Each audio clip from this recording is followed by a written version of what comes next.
satu akun saja, dia bisa bikin faktur, dia bisa bikin laporan, dia bisa kirim laporan. Saya sudah aktifasi, memang satu kartu itu isinya 2, dua nomor ya.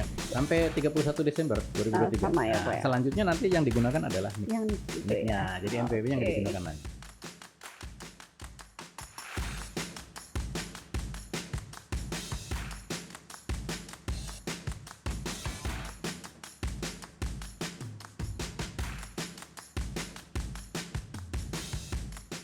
Assalamualaikum warahmatullahi wabarakatuh, kawan pajak semua.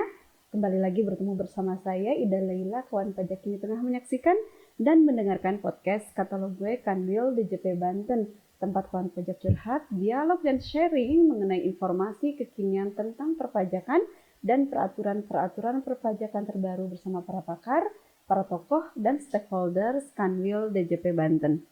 Dan podcast Katalog Gue Kanwil DJP Banten kali ini kembali menghadirkan fungsional penyuluh pajak ahli madya dari Kanwil DJP Banten, yaitu Bapak Dedi Kusnadi. Apa kabar Pak Dedi? Baik, Wida. Pak Dedi, kita mau bahas apa nih hari ini? Hari ini lagi topik yang hot ya. Oke. Topik ini terkait dengan NIK dan NPWP ini. Kok NIK jadi NPWP sih? Gitu. Iya, jadi ini ya polemik ya di Polemik, masyarakat ya. ya Pak. Kok bisa sih nanti bayi baru lahir udah dikasih NPWP Nah, itu gitu. dia. Udah ramai banget nih di masyarakat kita terkait NIK dan NPWP ini. Nah, kenapa sih Pak kita angkat materi ini? Banyak pertanyaan di masyarakat ya, terutama yang mereka masih belum paham gitu kan. Pak, kalau NIK jadi NPWP apa semua warga negara nanti jadi wajib pajak gitu kan? Itu perlu kita jelaskan bahwa tidak seperti itu juga nanti. Oke. Jadi karena polemik yang beredar di masyarakat, penting buat kita ya Pak ya mengangkat materi ini apa ya. Nah, tapi sebelum bicara tentang NIK dan NPWP, kita pengen tahu dulu nih kawan pajak, NPWP itu apa sih Pak? Nah, NPWP adalah nomor pokok wajib pajak. Ya, dia berupa nomor. Fungsinya untuk apa? Fungsinya untuk mendapatkan layanan administrasi di bidang perpajakan di kantor pajak. Tapi NPWP sendiri itu bukan saat orang membayar pajak. Sebenarnya kewajiban pajak itu, walaupun dia belum punya nomor, tapi kewajiban subjektif dan objeknya terpenuhi, dia sudah harus bayar pajak. Nah, sebentar Tidak Pak. menunggu NPWP gitu kan? Oke. Jadi NPWP itu hanyalah nomor pokok. Belum tentu dia harus langsung bayar pajak gitu ya Pak ya. Nah, tadi Bapak bicara tentang kewajiban subjektif dan objektif. Boleh Pak dijelasin dulu? Nah, syarat seseorang mendapatkan NPWP ya atau menjadi wajib pajak, dia harus memenuhi dua hal itu. Memenuhi syarat subjektif dan objektif. Subjektif itu apa? Subjeknya, orangnya. Nah, jadi subjek pajak itu ada beberapa jenis, ada orang pribadi, ada badan hukum, kemudian ada warisan. Loh kok Pak warisan jadi objek? Iya, warisan ini belum dibagi, jadi nggak jelas nih siapa yang punya. Anaknya ada 4, warisannya 1 rumah, atas nama siapa? Sementara warisan yang belum dibagi itu, dia adalah objek pajak. Subjek pajak. Kok kenapa Pak jadi subjek? Mungkin rumahnya disewakan, dia dapat penghasilan. Nah, disitulah dia ada kewajiban perpajakan atas warisan yang belum terbagi. Kemudian yang berikutnya ada bentuk usaha tetap. Jadi ada 4 jenis. Nih ya. OP, badan, warisan, dan bentuk usaha tetap. BUT ya Pak ya. Kalau bentuk usaha tetap itu perusahaan di luar negeri menjalankan aktivitas di Indonesia. Jadi supaya nggak terlalu jauh, dia membentuk perusahaan baru di Indonesia, namanya bentuk usaha tetap. Nah kawan pajak jadi itu ada 4 subjek pajak. Nah sekarang objektifnya nih Pak. Nah objek itu jika keempat subjek itu menerima penghasilan, nah itulah objeknya.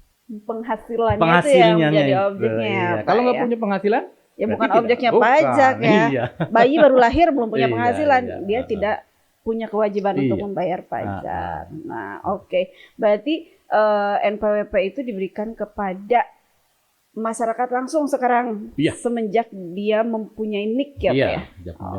Jadi, tapi bukan berarti dia harus membayar pajak. Itu clear ya kawan pajak semua. Jangan sampai ada kesalahan lagi nih di masyarakat. Bayi baru lahir udah suruh bayar pajak.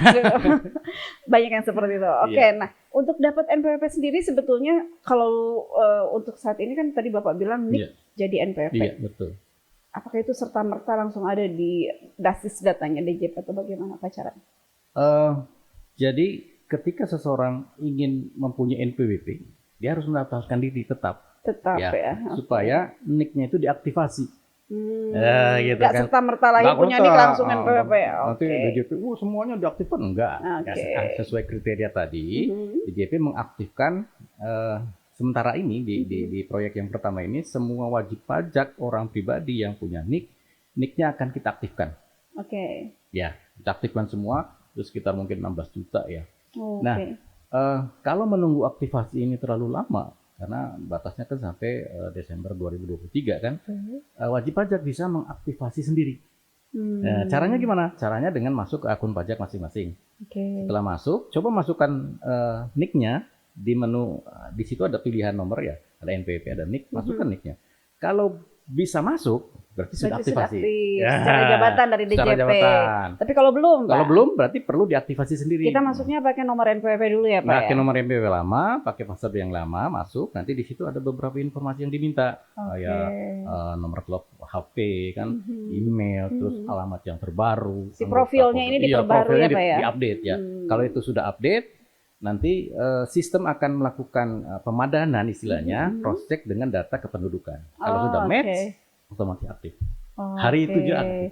Jadi jangan khawatir ataupun jangan kaget mungkin ya Pak, kok masukin NIK, kok udah bisa langsung, berarti itu sudah secara otomatis. Tapi kalau masukin NIK kok nggak bisa nih, gimana sih DJP? Bukan seperti itu, berarti harus dibantu diaktifkan oleh kawan pajak semua ya Pak ya.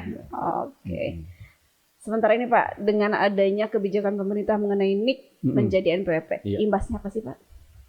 Imbasnya itu banyak ya. Jadi secara umum, secara global, semua administrasi yang menyertakan NPWP di dalamnya itu akan terimbas. Ya pasti ya Pak ya. Dan pasti.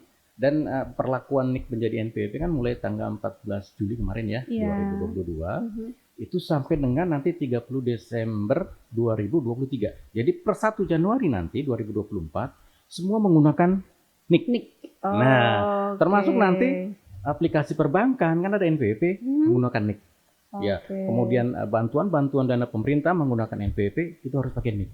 Kalau NIK-nya belum aktivasi menjadi NPWP, tentu itu akan terhambat semuanya. Ya, layanan pemerintah terhambat, perbankan juga terlambat. Sekarang ada informasi terbaru, BPJS nanti akan menggunakan NIK juga. Nanti layanan BPJS Kesehatan akan terhambat juga. Kalau NIK-nya tidak aktivasi. Berarti proses digitalisasi layanan dari pemerintah ini semuanya nanti akan terintegrasi dengan NIK ya Pak ya, sepertinya. Muatannya sebenarnya dulu ini ada Perpres ya, peraturan presiden itu nomor, saya kutip di sini, nomor 29 tahun 2019 tentang Satu Data Indonesia. Kalau dulu muatan yang kita bawa dari Direktorat Jenderal Pajak itu tahun 2004, itu ada namanya Single Identity Number. Nah, itu zamannya Pak Dirjennya Pak Hadi Purnomo kan, kita masih ingat ya. Kita akan melakukan Satu Data Indonesia, tapi base-nya bukan NIK waktu itu. Ya, pakai NOP. Nomor objek pajak yang ada di bangunan itu. SPPT, tapi itu belum ada dukungan dari peraturan, belum ada dukungan dari instansi lainnya. Nah, setelah pembahasan berikutnya, ini yang akan dimunculkan sekarang adalah NIK. Ya. Kenapa NIK jadi sumber source untuk nomor di seluruh Indonesia? Karena NIK ini unik. Ya, uniknya seperti apa? Di situ ada 6 nomor pertama. Ya. 6 nomor pertama itu kodenya adalah kode provinsi, kode kabupaten kota, dan kode kecamatan. Ya, terus ada 6 nomor kedua, itu adalah tanggal lahir, bulan lahir, dan tahun lahir. Nah, kemudian 4 nomor berikutnya itu adalah nomor urut yang diberikan oleh sistem. Itu unik. Jadi semua penduduk Indonesia nomornya tidak ada yang sama. Ya nggak mungkin sama satu pun ya Pak ya. Walaupun adik kakak, saudara nggak mungkin ada yang sama. Nggak ada yang sama-sama. Jadi memang nomornya unik sehingga nanti mudah untuk mengecek nih orang ini siapa, tanggal lahirnya kapan, di mana tinggalnya, semuanya ada di situ ya. Keren banget deh. Nah itu tadi Bapak, saya pengen tahu nih imbasnya setelah NIK menjadi NPWP. untuk yang sudah menjadi wajib pajak seperti Betul. apa, yang bukan wajib pajak seperti apa, Iya. boleh Pak dijelaskan. Nah, untuk yang sudah menjadi wajib pajak ya, seperti tadi saya jelaskan ada sekitar 16 juta, 16 juta NPWP gitu kan. Itu sekarang akan diberikan 2 nomor ya. NIK-nya diaktifasi, NPWP lama masih hidup, masih berlaku. Sampai dengan itu 30 Desember. Ya, itu hanya untuk kepentingan perpajakan. Ya, jadi belum dipakai untuk kepentingan lainnya. Ya, karena apa? Karena instansi lainnya itu belum bisa mengadopsi. Ya, itu kan tabelnya kan beda ya. Kita beda 1 digit. Kalau NPWP itu 15 digit. 15 digit. Kalau NIK itu kan 16 digit ya. Menambahkan 1 digit di kolom digital itu kan programnya berubah kan gitu. Ya, luar biasa itu ya. kan Cuma lama 1 ya. digit aja tadi. Iya, cuma 1 digit. Padahal kita bilang cuma 1 digit aja, tapi kan itu kan program ya, bahasa program itu terus berubah. Jadi instansi lainnya juga sekarang sudah mulai melakukan perubahan-perubahan penyesuaian agar bisa menampung NIK ini jadi identik. Ya seperti itu. Jadi itu nanti yang wajib pajak lama dengan NPWP 15 digit akan diaktifkan NIK-nya. Kemudian wajib pajak lama badan hukum itu tinggal menambahkan angka 0 di depannya, jadi 16 digit. Si nomor NPWP itu ditambahkan 0 di depannya, supaya jadi 16 digit. Ya, seperti itu. Oke, berarti ini juga nanti akan berdampak ya ke instansi lainnya ya? Iya, semuanya dengan cara seperti ini. Oke, mekanismenya penggunaan NIK menjadi NPWP kayak apa nih Pak? Ya, mekanismenya seperti itu. Jadi ketika instansi lain sudah bisa mengadopsi itu yang 16 digit, itu bisa langsung dipakai itu. Tapi ketika belum bisa mengadopsi itu, jadi NPWP lama yang 15 digit masih bisa berlaku. Itu hanya sampai 30 Desember tahun 2023. Tapi ketika 1 Januari 2024, semua harus menggunakan NIK atau NPWP yang 16 digit. Berarti kawan pajak nih harus mulai buka-buka nih ya akun pajaknya ya, supaya nanti di 2024 tidak ada kesulitan muncul ya Pak ya. Mau nggak mau nih selain pemerintah juga secara jabatan menetapkan NIK menjadi NPWP, tapi kawan pajak juga ada baiknya untuk berpartisipasi aktif ya Pak ya, membuka akun DJP online-nya masing-masing, kemudian ngecek si NIK-nya sudah bisa digunakan atau belum gitu ya. Karena memang proses aktivasi NIK menjadi NPWP ini kan tidak mudah ya, tidak mudah. Kita perlu mensinkronkan atau memadankan, mencocokkan data NPWP dengan data NIK. Data NPWP ada di kita di Direktorat Jenderal Pajak, sementara data NIK ada di Kementerian Dalam Negeri ya, Dukcapil, Kependudukan dan Catatan Sipil ya, ada di situ ya. Sementara server kita, server Direktorat Jenderal Pajak yang sekarang itu servernya server lama. Jadi kalau mengolah data NPWP seluruh masyarakat Indonesia itu kan sangat berat ya. Iya, pasti. Oleh karenanya dalam proses sekarang ini ya, kemarin dari 2001 sampai 2023 kita sedang menyiapkan server baru dan program baru yang namanya PSIAP. Gitu ya. Dan ini kawan pajak juga mesti tahu ya bahwa untuk mempersiapkan semuanya bisa berjalan lancar, DJP sudah mengantisipasi dengan mempersiapkan program baru. Ya, program baru. Nanti kita tunggu saja launchingnya program baru. Mudah-mudahan nanti satu akun wajib pajak itu bisa menampung seluruh transaksi pajak PP yang bersangkutan. Jadi tidak beda-beda lagi. Jadi orang sekarang mau bikin faktur harus buka e-faktur, harus mau lapor buka e-filing. Sekarang nggak masuk ke satu akun saja, dia bisa bikin faktur, dia bisa bikin laporan, dia bisa kirim laporan. Semuanya terintegrasi ya Pak ya? Semua terintegrasi jadi satu. Keren banget emang itu nanti ya. Istilahnya sistem inti perpajakan ya. Sistem inti administrasi perpajakan. PSIAP ya. Nah kawan pajak itu sedikit tuh informasi dari Pak Denny bahwa ternyata DJP juga sedang mempersiapkan satu sistem supaya mempermudah layanan perpajakan kepada masyarakat ya Pak. Nah tadi Bapak kan pengecekan NIK dan NPWP, WP sudah kawan pajak sudah mencoba mengupdate atau memperbaharui data NIK dan NPWP-nya. Kalau misalnya nggak valid nih, nggak bisa terus gimana nih? Tadi kan prosesnya lama tuh, pencocokan. Ini pasti lama karena kita juga batas waktunya sampai 30 Desember 2023 kan masih lama tuh. Cuma memang perlu proses ya, perlu proses. Ada NPWP yang sudah cocok dengan NIK. Ada yang tidak cocok. Nah, Yang cocok ini otomatis langsung aktif. betul. Oleh karenanya nanti ketika wajib pajak masuk ke akun, masukkan NIK, ketika sudah bisa masuk ke akunnya masing-masing, itu berarti sudah aktif. Ya. Betul. Ketika belum bisa masuk, berarti belum valid. Nah, apa yang harus dilakukan oleh kawan pajak nih? Nanti Direktur Jenderal Pajak akan mengirimkan surat konfirmasi namanya. Oke. Surat klarifikasi tentang NPWP itu, tentang NIK itu. Disertai nanti beberapa isian yang harus diisi, ya. Kepada siapa? Kepada wajib pajak yang bersangkutan. Oke. Ya.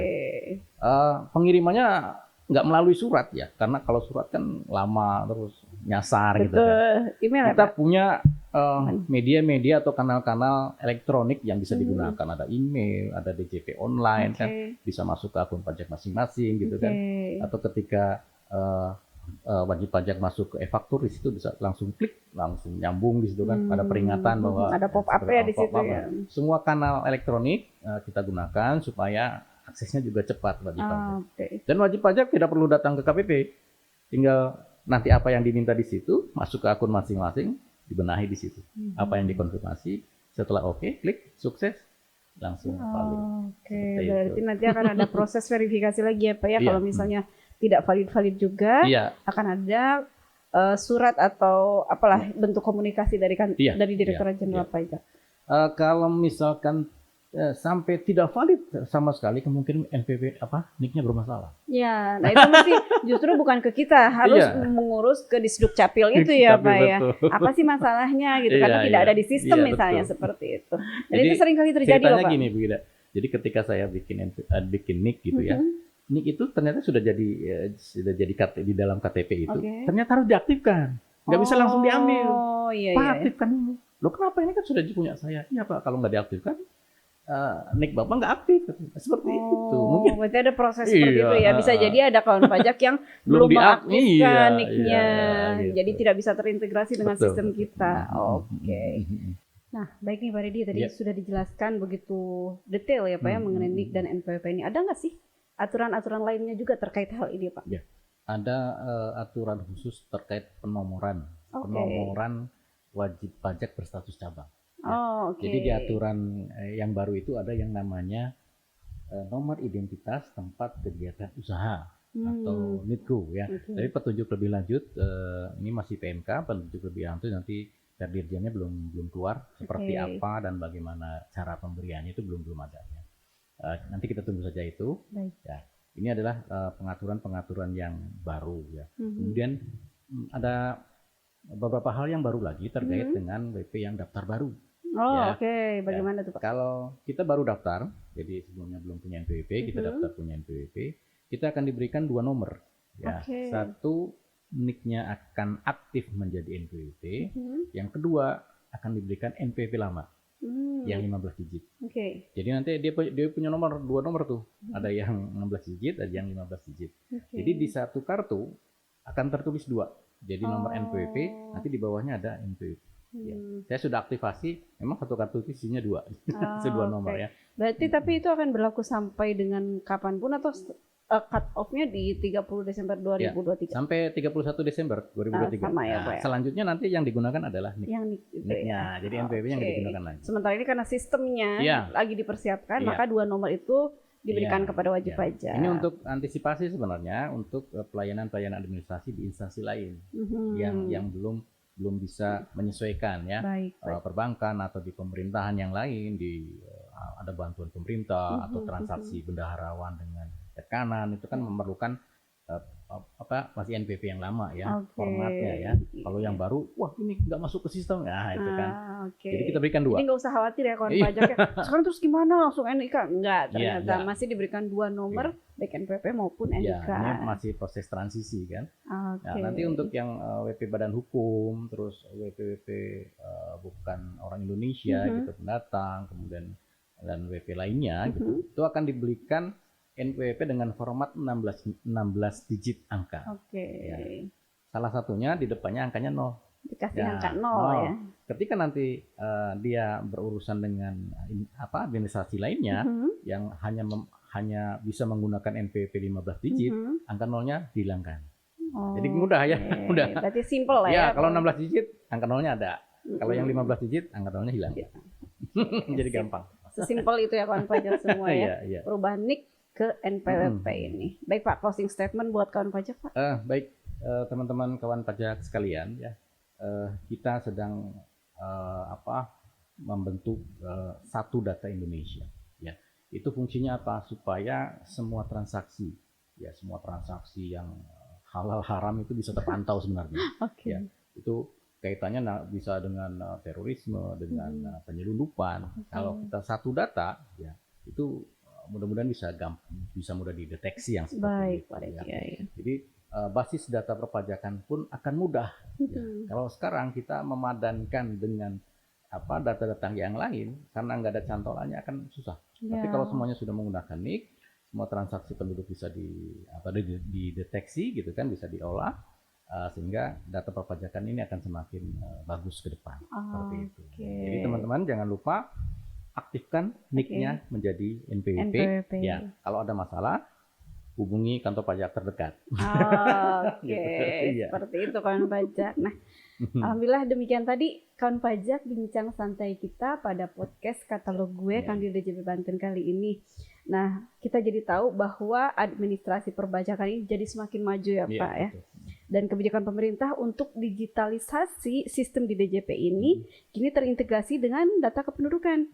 Nah, tentunya kawan pajak harus dukung nih secara penuh perubahan ini ya Pak ya, kebijakan ini. Nah, administrasi perpajakan ini diramu sedemikian rupa sehingga tentunya akan membantu kawan pajak menyederhanakan pelayanan yang diberikan oleh Direktorat Jenderal Pajak.